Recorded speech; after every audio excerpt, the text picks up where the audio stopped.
네, 여의도 한약방 2부 계속해 보도록 하겠습니다. 아우, 광고 나가는데요. 세 분이 하실 말씀이 너무 많아가지고 그걸 그대로 내보내면 우리가 청취율이 진짜 올라가는데 참 아쉽습니다. 어쨌든 지금 정청래 대표가 이번 주 에이펙에 집중하자. 그래서 무정쟁 주간으로 하자라고 얘기를 했는데 야당에서는 지금 뭐 입을 막는 거냐 이런 식으로 이제 역 비판을 하고 있습니다. 정청래 대표가 아마 이제 유엔 때를 좀 염두에 둔 게 아닌가 싶은 생각이 드는데 이런 맥락 어떻게 보십니까? 최인호 의원님부터. 물론 뭐 대야에 대한 제한 행식이지만 우리 민주당 내부를 향해서도 동시에 한 발언이다 이렇게 봐지고요. 지금 뭐 대통령께서 에이펙 2박 3일간 정말 혼신의 힘을 다해서 국익을 위해서 노력하고 또 성과를 지금 만들려고 하고 있는데 여당발로 뭔가 정쟁적 요소를 만들지 말라. 또 지금 정쟁적 요소가 있다면 좀 빨리 희석을 시키든지 톤다운 시키든지 해라. 또는 그렇게 노력합시다. 라는 뭐 그런 그 의미도 동시에 포함된 말이다. 그리고 이제 야당도 2박 3일 이틀 사흘 정도만 좀 참고 대통령의 그 국익 외교를 좀 뒷받침하는 그런 좀 차분한 그런 자세가 또 필요할 거라 봅니다. 그런데 지금 대통령실이요. 네. 정청래 대표한테 부글부글 꺾고 있어요. 네. 본인 정치가 헤드라인을 장식을 하느냐. 지금 사법 장악하겠다고 7법 6법 개혁한다잖아요. 이게 정쟁 아닙니까? 이런 식으로 사법부를 완전히 뭐 우리가 장악하겠다. 이런 계속의 누스를 만들고 있잖아요. 우리 이것 때문에 정상회담이 묻히고 있는 거예요. 전 대통령실이 오히려 정청래 대표에 대해서 지금 불만이 많다. 네. 이렇게 듣고 있고 본인이 물밑에서 오히려 저는 사법 장악이 정쟁으로 보거든요. 네. 본인은 정정하면서 멈추자. 이건 이율배반이죠. 네, 일단 알겠습니다. 지금 사실 이번에 에이펙이 이렇게 뜨거워진 이유는 한미 정상회담과 그다음에 굉장히 오래간만에 열릴 미중 정상회담과 그런데다가 또 트럼프가 그렇게 김정은하고 만날 수 있을 것처럼 설레발을 쳐가지고선 이런 것들 때문에 이제 상당히 그 이슈가 조금 이렇게 커진 측면이 있고 에이펙 자체는 지금 어느 나라의 정상이 왔는지 무슨 어젠다로 하는지 별로 관심도 없는 상황에서 민주당의 대표가 이렇게 얘기하는 거는 오히려 에이펙 자체보다는 부동산에 대한 곤혹스러움이라든지 그다음에 뭐 최민희 뭐 김현지 몇몇 이슈 있잖아요. 네. 그런 것들을 이제 오히려 에이펙을 명분으로 해가지고 좀 잠잠하게 만들려는 그리고 사실은 무정쟁 주간을 선언하자는 제안보다는 이 부분에 대해서는 서 변호사님 말씀이 어느 정도 공감이 되는데요. 내가 좀 조용히 하겠습니다라고 선언하는 게 맞을 뻔했어요. 그럼 조용하겠다라고 한 거 아닌가요? 반성문을 쓰신 것 같기도 한데 알겠습니다. 평가는 서로 다르시니까 어쨌든 이번 주 계속 생각보다 좀 더 길어지고 있는 최민희 위원장 사태에 대해서 좀 이야기를 나눠보도록 하겠습니다. 지금 또 축의금 관련해 가지고 김영란법 청산금지법 위반 문제가 좀 되고 있고 그래서 하도 논란이 되니까 국감 마치면 최민희 위원장의 전반적인 사실관계를 확인해서 모두 공개하겠다고 했는데 지금 논란이 된 게 처음에는 국감 기간에 결혼식이 열린 부분이 있었고요. 그다음에 이제 축의금 반환 문제가 있었고 그다음에 지금 또 따님의 SNS에 작년에 결혼한 것처럼 이렇게 뭔가 글 포스팅이 올라온 게 있었고 그다음 뭐 방송국 간부와의 대화 내용 문제가 있었고 그래서 좀 복잡다단합니다. 이 전반적인 상황 정의임 의원님부터 진단을 좀 부탁드립니다. 지금 핫 이슈가 되어버렸어요. 저는 이 국감의 핫 이슈가 최민희가 될 거라고 상상한 사람도 별로 없을 것 같은데 가만히 내용을 들여다보면은 이거는 본인이 씨앗을 뿌려가지고 본인이 싹을 틔우고 지금 무성하게 나무가 자란 형국이라고나 할까요? 그래서 당으로서도 상당히 곤혹스러울 것 같아요. 오죽하면 당대표가 연락을 취해서 상황이 어떻게 됐느냐고 뭐 물었다는 얘기까지 나오는데 제가 볼 때 이거 국감이 끝난 다음에 본인이 사퇴하지 않으면 이 불똥이 민주당으로 튈 거라는 우려가 민주당 내에서 굉장히 퍼져나가고 있는 게 아닌가 이렇게 생각을 하고요. 그 MBC 본부장을 퇴장시키는 그 부분도 그랬지만 평소 또 이 과방위에서의 그 위원장의 회의 운영 방식에 대해서 많은 많은 사람들이 상당히 불편해했거든요. 그런데다가 이제 여기에 불을 지핀 것이 청첩장에다가 이제 카드로 이제 그 축의금을 낼 수 있도록 한 거라든지 국감 기간 중에 뭐 그런 거를 떠나서 지금 또 축의금을 돌려주는 것처럼 하면서 또 사진에 찍힌 부분도 그렇고 거기다가 또 딸이 느닷없이 작년에 결혼했다고 하니까 최민희 의원에 대한 부정적인 관심이 더 늘어나는 것 같다라는 생각이 드네요. 네, 최인호 의원님. 예, 박수현 대변인이 뭐 정 대표가 전화했다는 거죠. 예, 최민희 의원한테 전화를 직접 해서 개인 파악을 했다, 물었다라고 공개한 것은 그만큼 정청래 대표가 최민희 의원에게 뭔가 지금 하고 싶은 메시지가 분명히 있는 거죠. 대변인이 간접적으로 지금 전달한 것인데 사실은 그 정청래 대표와 최민희 의원은 상당히 돈독합니다. 네. 사이가. 그런데도 불구하고 대변인을 통해서 공개적으로 경위를 전화로 물었다 하는 것은 또 국감이 끝나면 정리를 건의할 것이다. 대변인이 이렇게 이야기한 것은 이 문제가 더 이상 확대되지 않도록 또 여론이 반드시 진정될 수 있도록 최민희 의원이 스스로가 먼저 그 여건을 만들든지 하라는 일종의 좀 압박이 아닌가. 그래서 이번 주말까지 최민희 의원이 조금 더 적극적으로 해명하고 국민들이 납득할 만한 수준의 뭔가의 조치가 좀 내놔야 된다 하는 그런 의미로 풀이됩니다. 근데 최민희 의원이 2013년에 김영란법을요. 네. 본인이 발의를 했어요. 근데 100만 원 넘으면 징역 3년 이하, 받은 돈이 5배를 벌금, 100만 원 밑으로 이렇게 벌금 5배. 이거는 수사를 본인이 발의한 법 아닙니까? 저는 수사를 해야 된다 이렇게 보고요. 하나만 더 말씀드리면 그 박수현 대변인 있잖아요. 네. 죄 없는 자 나에게 돌을 던지라. 네. 제가 보기에 돌 던지지 못할 사람은요. 이재명 대통령밖에 없어요. 이재명 대통령도 대통령 되고 나서 아들 이동호 씨 결혼식을 삼천가에서 했잖아요. 거기 이재명 대통령은 돌 던지면 안 돼. 나머지는 전부 돌 던지 됩니다. 왜 우리가 왜 비판 못합니까? 저거 왜 최민희 의원이 비판 못합니까? 박수현 대변인이 말도 안 되는 이야기를 한 거예요.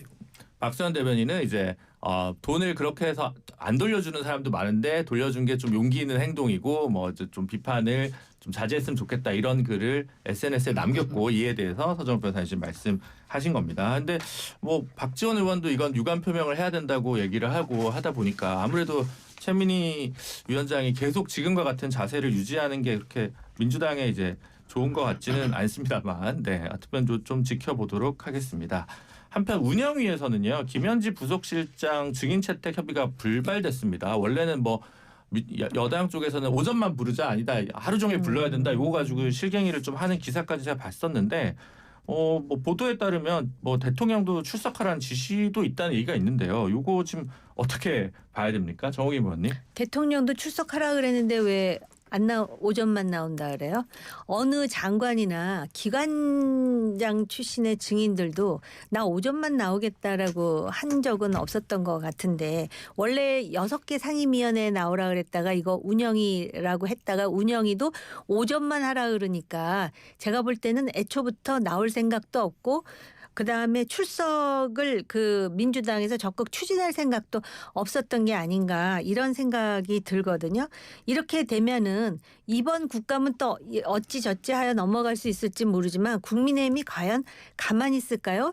이 김현지 실장 이슈만큼이나 국민의힘에 굉장히 편리한 그런 쟁점이 또 있을까 싶을 정도인데 애초부터 민주당이 초동 대응을 잘못한 거죠. 처음에 딱 시원하게 털었어야 되는데 그리고 나서 여러 그 이슈가 생기니까는 막 여러 위원회에서 다룰래다 민주당이 딱 그거에 대해서 이러한 단호한 입장을 보이다 보니까는 지금은 오전 얘기까지 나오는데요. 이렇게 되면 나중에 민주당도 결국은 후가가 만만치 않을 거라고 보여져요. 최인호 의원님. 그런데 운영위 합의가 안 된 것은 야당 탓도 있죠. 사실은 뭐 우리가 국회 여야 간사 간에 합의를 했다가 오선회만 한다 했다가 또 나오면 또 오까지 또 붙잡고 있고 그러는 것이지. 그런 간행을 뻔하게 야당도 알면서도 그냥 김현지 이슈를 계속 국감위에도 이제 이어가겠다는 그런 의도로 대승적인 차원에서 합의를 못 해준 거 아니냐. 실제 6개 상임위에서 동시적으로 계속 요구를 해왔지 않습니까? 뭐 김일성 왕과의 연계설을 통해서 색깔론도 제기하고 대선 자금 제기하고 뭐 이하영 변호사 사임에 대한 압력을 넣었다는 등등의 그러니까 너무 광범위하기도 하고 있지도 않은 사실까지 포함해서 희한한 말까지 이제 동원하면서 6개 상임위에 동시에 출석하라 이렇게 고한 요구를 한 것도 결국은 야당이었기 때문에 김현지 출석의 불출석의 절반의 책임은 야당이고도 있다. 그렇게 생각합니다. 아니 근데 만약에 있지도 않은 사실이라면 오히려 그 승기를 민주당과 김현지 부속실장 본인이 갖고 있기 때문에 적극적으로 참여해서 그거를 반박함으로써 국민의힘을 무색하게 만들 수도 있는 거고요. 지금 이 이슈는 국민의힘이 만든 건 아니에요. 대중들의 관심이 굉장히 높아요. 단지 국민의힘은 정치권의 한 세력으로서 거기에 편승하고 있을 뿐이에요. 대중들이 굉장히 관심 많습니다. 이 네. 이슈. 그런데 제가 국회 인턴을 해봤는데요. 네, 인턴이요? 예. 언제요? 96년에 7년까지. 네. 근데요. 15대 국회인가요? 네. 예. 근데 국회에서 오전에요. 네. 보통 뭐 10시에 시작하잖아요. 처음 이게 오전엔 다 업무 보고를 합니다. 기관. 그러니까 오전에 놓으면 1시간도 아마 질문할 시간이 없을 거예요. 그럼 12시 되면 밥 먹으러 간다고 김현지 돌려보냅니까? 저는 민주당이 오전에만 한다는 조건을 붙이는 걸 이해를 못하겠어요. 오전에 시간이 안 나요. 네. 자, 근데 두 번째 대통령이 나가라 했는데도 안 논다. 이거야말로 이게 V1보다 더 높은 V0 최고 실세 아닌가? 그렇잖아요. 네. 대통령이 나가는데 난 나가 싫다. 왜 내보고 나가라느냐? 김현지가 더 권력이 세다는 거 아닙니까? 아니, 나가기 싫다는 말 한 적 없죠. 그 대통령이 나가는데 안 노니까. 최인호 의원이 원내대표셨으면 어떻게 운영이 하루 종일 출석으로 어떻게 협의를 보시지 않았을까라는 저는 짐작을 쉽죠. 해봅니다. 간사들 딱 불러놓고 네. 아니 오전에 한다 했으면 방금 서 변호사 말씀대로 기간 보고받고 이러저러 하다 보면 11시 반 되는데 그럼 점심도 안 먹고 할 거냐. 네. 그거 감안해서 내가 잘 운영할 테니까 합의하시오. 네. 내를 믿고. 네. 이런 합의하지. 아니면 오후만 하자. 네, 그렇지. 오전은 빼고 뭐 이렇게. 그렇지. 최인호 의원이 반나절만 하자. 딱 이러면 돼. 최인호 의원이 원내에 계셨으면 저희가 참 할 얘기가 부족할 그래서 뻔했습니다. 삼선이 됐어야 되는데. 네, 아쉽습니다. 네. 하여튼 뭐 부산 시민들의 선택이셨으니까요. 네. 이 얘기는 여기까지 하고 그 다음에 지금 그 김건희 씨는 이 국가유산 관련해서 지금 파도 계속 나옵니다. 이제 처음에는 뭐 경복궁 뭐 저기 근정전 어자 그다음 경회로 2층 그다음에 뭐 곤영전 명성황후 침실 그다음에 국가고궁 박물관 수장고 그러더니 이번에는 창덕궁의 인정전 어자까지 이제 계속 나오는데 이거 지금 진짜 뭐 저 계속 다루고 싶지 않아도 다루게 되는 상황입니다. 이거 또 어떻게 봐야 됩니까? 의원님? 그러니까 대통령의 영부인으로서 적절치 않은 행동을 했다라는 말로도 부족해요. 진짜 어떻게 보면은 그 대통령 영부인이 공직은 아니지만 그래도 거기에 걸맞는 품격과 그다음에 그 태도가 있어야 될 텐데 정말 이렇게 경거망동했단 말인가라는 그런 민망함이 있고요. 여기에 대해서 국민의힘도 한마디 해야 될 것 같습니다. 이거 적절치 않고 또 이런 거에 대해서 국민의힘이 뭐 성찰할 일은 아닐지 모르겠으나 그 김건희 씨와 관련해서는 이거는 뭐 더하고 덜할 것도 없이 이거는 방어할 수도 없거니와 해서도 안 되는 사안이에요. 그냥 한마디로 반면교사 그 이후에 어떤 영부인이든 이 최악의 사례가 아마 김건희 씨가 되지 않을까 생각돼요. 네. 정호김 우리 의원님이 뭐 신랄하게 비판했으니까 네. 뭐 저도 할 말이 없고요. 네. 근데 하나 꼭 지적하고 싶은 거는요. 우리 아시다시피 공무원은요. 네. 직무상 비밀은 무덤까지 가져간다. 그 법이 그래 돼 있잖아요. 근데 이걸 사진 찍어준 사람들이 지금 공무원들입니다. 대통령실에 근무하는. 네. 근데 그 사진이 개인 건 아니잖아요. 이걸 이렇게 퇴임 후에 찔끔찔끔 흘리고 공개한다. 그래서 유정화 변호사가 이제 그만해라. 이렇게 경고까지 했지 않습니까? 이거는 공무원으로서 사진사로서 대통령실의 전속 이거는 이런 짓을 해서는 안 된다 봐요. 네. 일단 알겠습니다. 구속죄란 거 포함해서. 네, 제가 뭐 혹시나 이제 사실 보도 차원에서 보면 이 그 창덕궁에서 앉은 거는 양문석 의원이 주장한 건데 요 관련해서는 증거가 구체적으로 나온 게 있는 것은 아닙니다. 그리고 김경호 문체위원장 같은 경우 지금 15번을 국가유산 이런 데를 방문했는데 이 중에 이제 개인적으로 간 건 9번, 6차례는 공식 행사였다는 거죠. 요즘은 반론 보도 차원에서 제가 소개를 드리고요. 최인호 의원. 예, 그건 뭐 짧게 이야기하죠. 뭐 15번이나 궁궐에 갔다. 이것은 뭐 그냥 여왕 노릇을 한번 즐겨보다가 나중에는 이제 왕비 노릇을 하려다가 나중에 여왕까지로 이제 본인 스스로 에스컬레이트 된 거 아니냐 싶은데 하여튼 뭐 국보급 문화재가 훼손만 안 되기를 바라고 점검해야 되고 만약에 일이 있다면 엄벌해야 된다. 그렇게 생각합니다. 네, 알겠습니다. 지금 뭐 김건희 씨 재판 관련해서도 뭐 여러 가지가 있는데 특히 이제 건진법사가 이제 다 잘 받았다라고 그 김건희 씨한테 통화 내용 같은 거가 뭐 음성이 또 틀어지기도 하고 이제 여러 가지가 있는데 전반적으로 뇌물성 있는 그 금품이나 고가의 뭐 어떤 의류 이런 것들을 전달받은 거에 대해서 이제 전부 다 순순히 얘기하고 있잖아요. 요 그 건진법사의 전략은 이제 어쨌든 자신은 단순한 전달자에 불과하다 이렇게 좀 가려고 하는 것 같기는 한데 이 전달 사실 자체에 대해서 지금 부인하기는 좀 어렵게 되지 않았습니까? 예, 근데 팩트가 이렇다 하더라도요. 네. 중요한 게 법리가 있잖아요. 김건희 여사가 공무원이 아니에요. 우리 영부인들이 뭐 시계도 옛날 노무현 대통령 그보다 시계 한 쌍 준 것도 있었잖아요. 물론 몰랐다고 하지만 그러니까 제 말은 이게 윤석열 대통령과 공모해서 직무와 관련해서 받아야 뇌물이 되잖아요. 근데 윤 대통령 수사도 안 되고 윤 대통령이 알았으면요. 혼냈을 겁니다. 제가 아는 윤 대통령은 진짜 청렴한 분이에요. 네. 그래서 저는 윤 대통령이 몰랐다. 김건희 여사가 아무리 실세라도 혼자 받아서는 법적으로는 제가 안 되고 도덕적으로는 이게 좀 비난할 수 있지만 그럼 법리적으로는 이게 유죄 입증이 어려울 겁니다. 근데 배우자 같은 경우는 제3자 뇌물죄가 아니니까 배우자 같은 경우는 제3자로 취급하지 않고 공무원과 같이 취급해서 같이 하도록 하는 신분범이잖아요. 법리로 많이 보지 않습니까? 근데 어차피 신분범이고 네. 비신분자가 신분범이 되려면 공동정범이나 그게 다 돼야 되기 때문에 김건희 여사가 단독으로 받으면요. 우리 옛날에 이명박 대통령 부인한테도 뭐 사회가 선물 갖다 줘도 처벌 못했지 않습니까? 어차피 이게 직무 관련성이나 공무원이 알아야 돼요. 비판하시는 분들은 V0라서 V1에게 보고를 안 한다고 그 법리가 생각할 것 그 공무원만 같은데. 되는 뇌물죄는 아니 뭐 공무원만 최순실도 네. 공식적인 지위는 없었지 않습니까? 네, 경제 공동체로 보면 그렇죠. 그건 또 박근혜 의율이 되기 때문에. 공범으로 그러니까 이게 대통령과의 특수관계에 있는 부인이 영부인이 그 자리에 있는 그 위치에서 ODA의 뭐 지원이라든지 또 인사청탁이라든지 국내의 각종 이권에 통일교의 관심 사안을 대통령이 부인하는 지위를 가지고 했던 그게 국정농단이고 국정농단에 맞는 법 적용을 해서 엄벌에 처하는 거죠. 이미 뭐 사례가 여러 가지 있지 아니 않습니까? 돌이켜 보면 윤석열 전 대통령이 그 예를 든다면은 무슨 누구한테 뭘 받았다든지 또 그 옷 차림새를 보면 굉장히 청렴한 것 같아요. 참 부부가 비교가 됐었거든요.